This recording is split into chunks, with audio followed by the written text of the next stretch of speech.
Hello, this is davidji. I'm honored to be reading you a bedtime story. The Velveteen Rabbit is a story of transformation. It is a tale of love and connection and trust. So often in our life, as we start to experience change, we fear the unknown. We second guess ourselves. We question our choices. The story I'm about to read to you will help you move past the things that hold you back and gently, gracefully move you to a sacred space of self-love, trusting that this moment is perfect and pure, and you are perfect and whole. So settle in, lie down, and take a deep breath in, and ever so gently let it go. Close your eyes and let's take another long, slow, deep breath in and surrender it back out.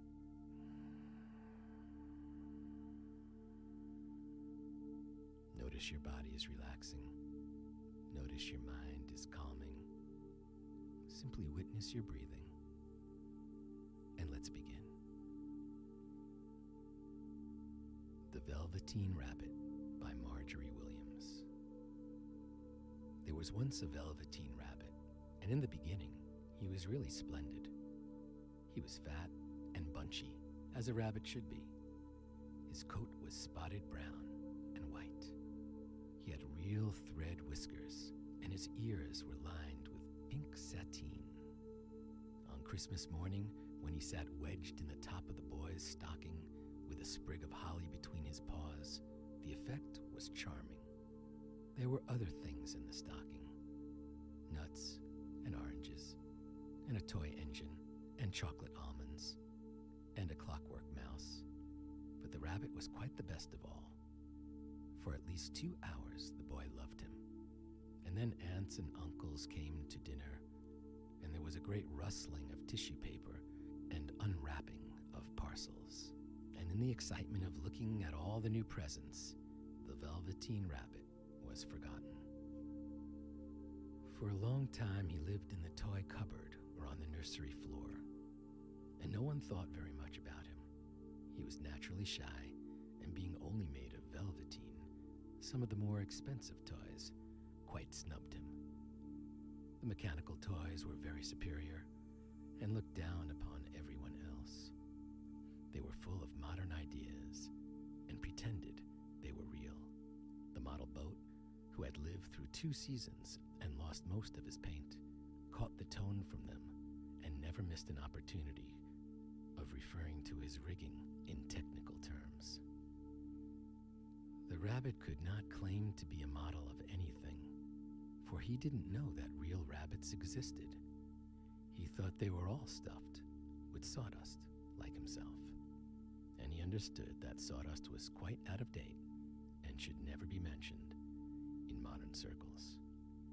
Even Timothy, the jointed wooden lion, who was made by the disabled soldiers and should have had broader views, put on airs and pretended he was connected with government. Between them all, the poor little rabbit was made to feel himself very insignificant and commonplace, and the only person who was kind to him at all was the skin horse. The skin horse had lived longer in the nursery than any of the others. He was so old that his brown coat was bald in patches and showed the seams underneath, and most of the hairs in his tail had been pulled out to string bead necklaces. He was wise, for he had seen a long succession of mechanical toys arrive to boast and swagger, and by, break their mainsprings and pass away. And he knew that they were the only toys and would never turn into anything else. For nursery magic is very strange and wonderful, and only those playthings that are old and wise and experienced, like the skin horse, understand all about it. "What is real?" asked the rabbit one day, when they were lying side by side near the nursery fender before Nana came to tidy the room. Does it mean having things that buzz inside you and a stick-out handle? Real isn't how you are made, said the skin horse. It's a thing that happens to you.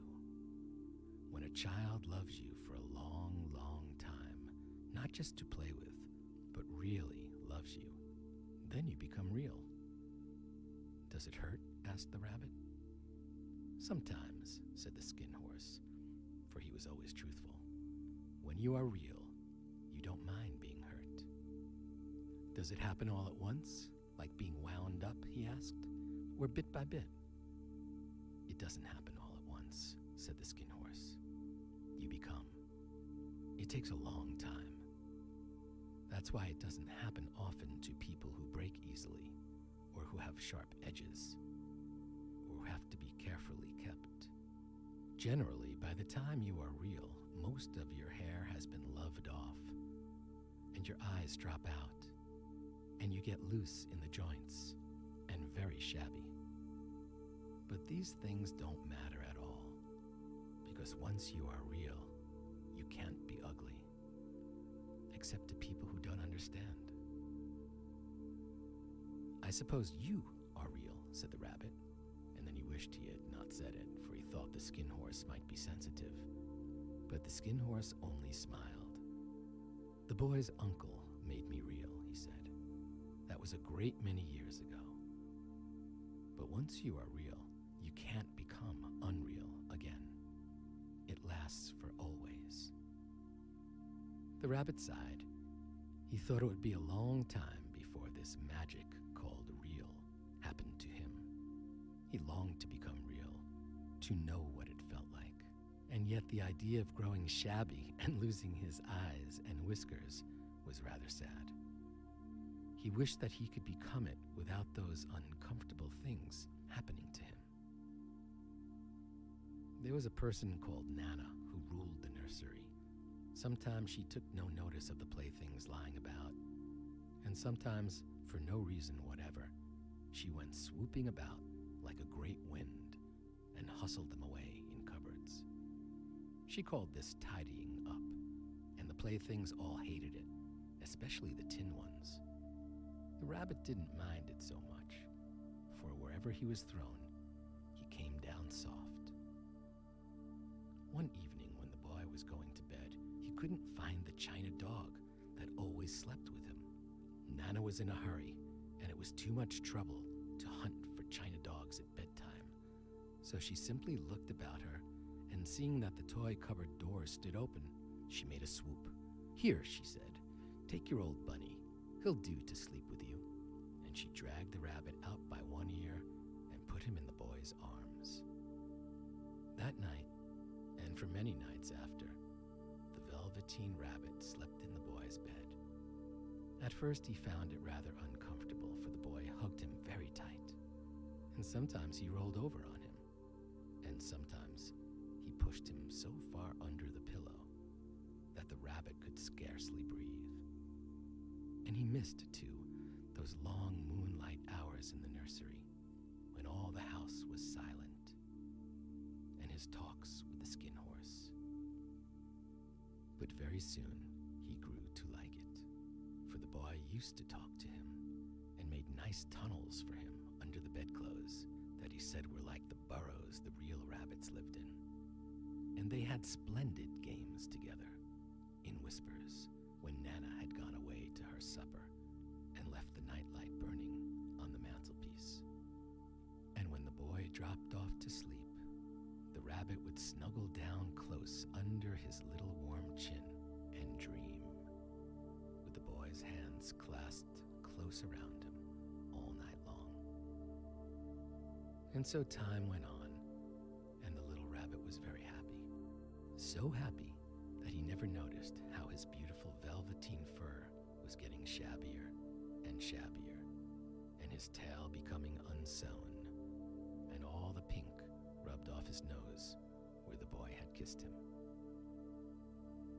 Spring came, and they had long days in the garden, for wherever the boy went, the rabbit went too. He had rides in the wheelbarrow and picnics on the grass, and lovely fairy huts built for him raspberry canes behind the flower border. And once, when the boy was called away suddenly to go out to tea, the rabbit was left out on the lawn until long after dusk, and Nana had to come and look for him with the candle because the boy couldn't go to sleep unless he was there.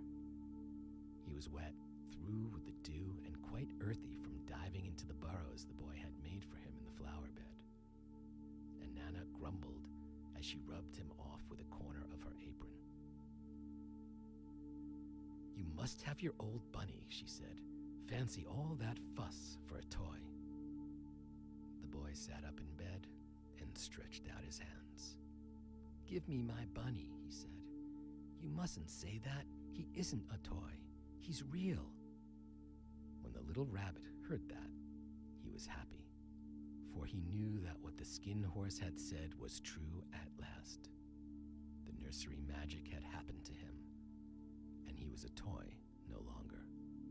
He was real. The boy himself had said it. That night he was almost too happy to sleep, and so much love stirred in his little sawdust heart that it almost burst, and into his boot-button eyes that had long ago lost their polish, there came a look of wisdom and beauty, so that even Nana noticed it next morning when she picked him up and said, "I declare if that old bunny hasn't got quite a knowing expression." That was a wonderful summer. Near the house where they lived, there was a wood, and in the long June evenings, the boy liked to go there after tea to play. He took the Velveteen Rabbit with him, and before he wandered off to pick flowers or play at brigands among the trees, he always made the rabbit a little nest somewhere among the bracken, where he would be quite cozy, for he was a kind-hearted little boy, and he liked Bunny to be comfortable. One evening, while the rabbit was lying there alone, watching the ants that ran to and fro between his velvet paws in the grass, he saw two strange beings creep out of the tall bracken near him. They were rabbits like himself, but quite furry and brand new. They must have been very well made, for their seams didn't show at all, and they changed shape in a queer way when they moved. One minute, they were long and thin, and the next minute, fat and bunchy, instead of always staying the same, like he did. Their feet padded softly on the ground, and they crept quite close to him, twitching their noses, while the rabbit stared hard to see which side the clockwork stuck out, for he knew that people who jump generally have something to wind them up. But he couldn't see it. They were evidently a new kind of rabbit altogether. They stared at him, and the little rabbit stared back, and all the time their noses twitched. "Why don't you get up and play with us?" one of them asked. "I don't feel like it," said the rabbit, for he didn't want to explain that he had no clockwork. "Ho," said the furry rabbit, "it's as easy as anything," and he gave a big hop sideways and stood on his hind legs. "I don't believe you can," he said. "I can," said the little rabbit. "I can jump higher than anything." He meant when the boy threw him, but of course he didn't want to say so. "Can you hop on your hind legs?" asked the furry rabbit. That was a dreadful question, for the Velveteen Rabbit had no hind legs at all. The back of him was made all in one piece, like a pincushion. He sat still in the bracken and hoped that the other rabbits wouldn't notice. "I don't want to," he said again. But the wild rabbits have very sharp eyes, and this one stretched out his neck and looked. "He hasn't got any hind legs," he called out. "Fancy, a rabbit without any hind legs." And he began to laugh. "I have," cried the little rabbit. "I have got hind legs. I'm sitting on them." "Then stretch them out and show me like this," said the wild rabbit. And he began to whirl around and dance till the little rabbit got quite dizzy.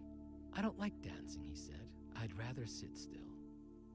But all the while, he was longing to dance, for a funny new tickly feeling ran through him, and he felt he would give anything in the world to be able to jump about like these rabbits did.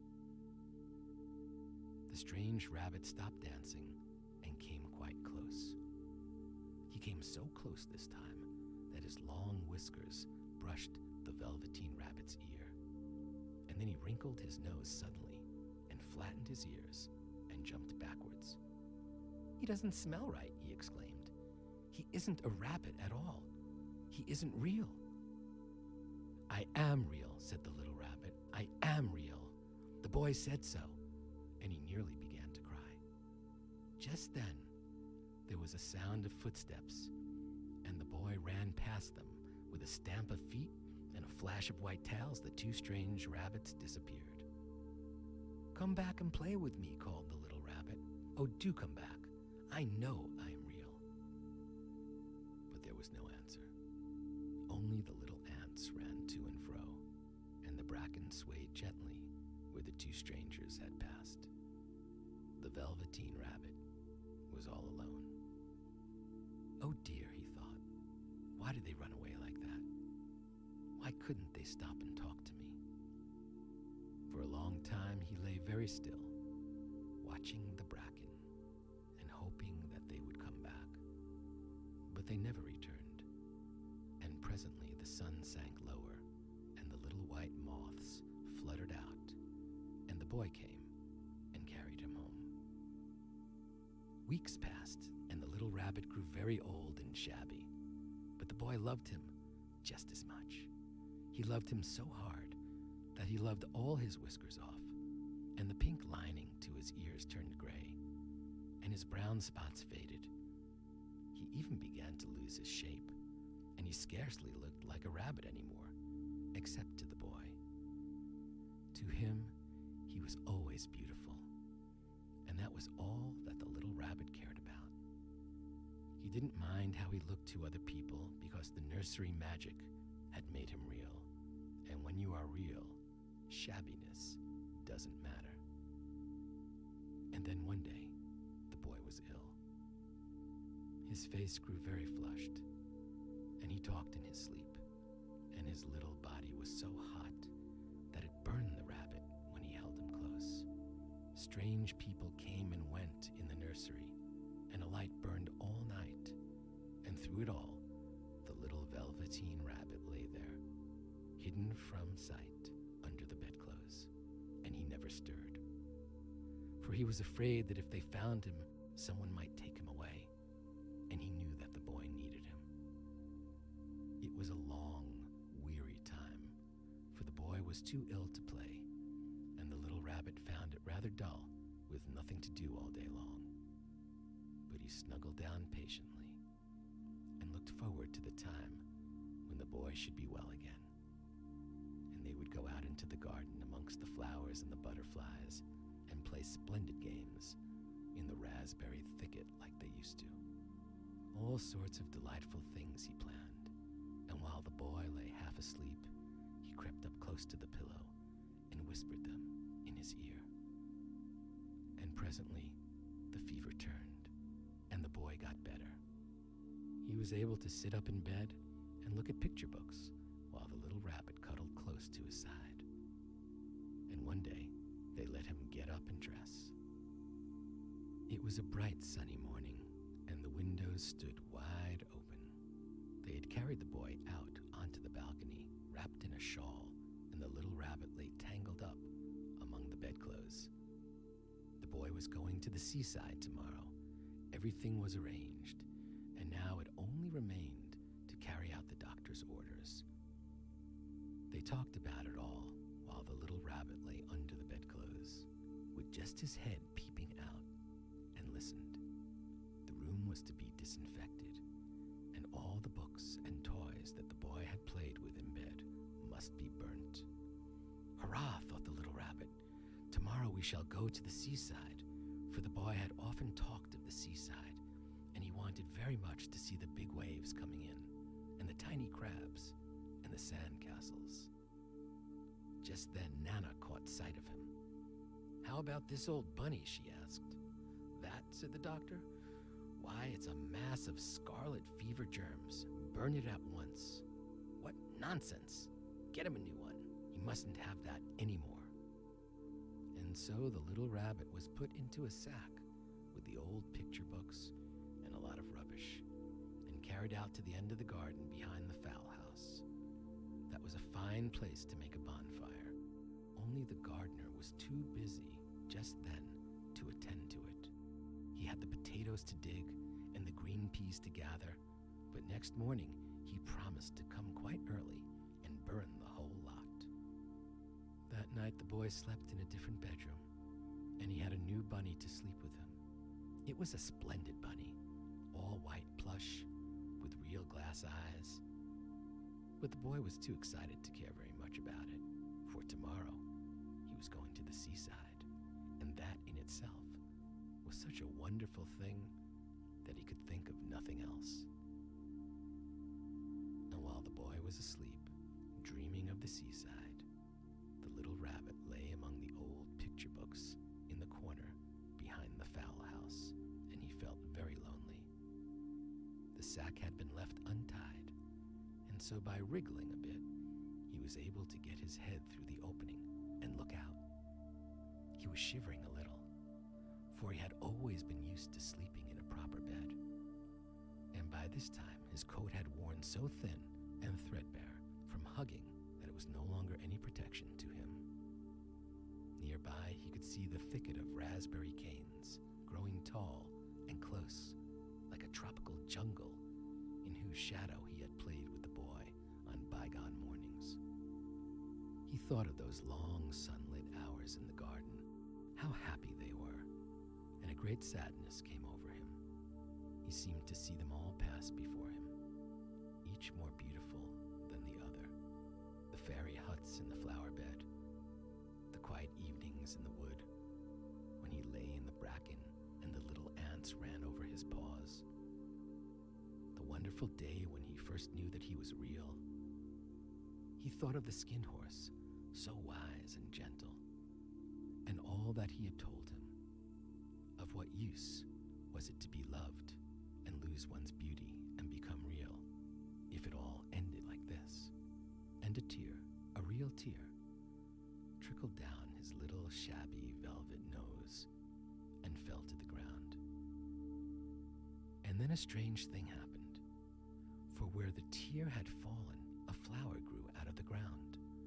A mysterious flower, not at all like any that grew in the garden.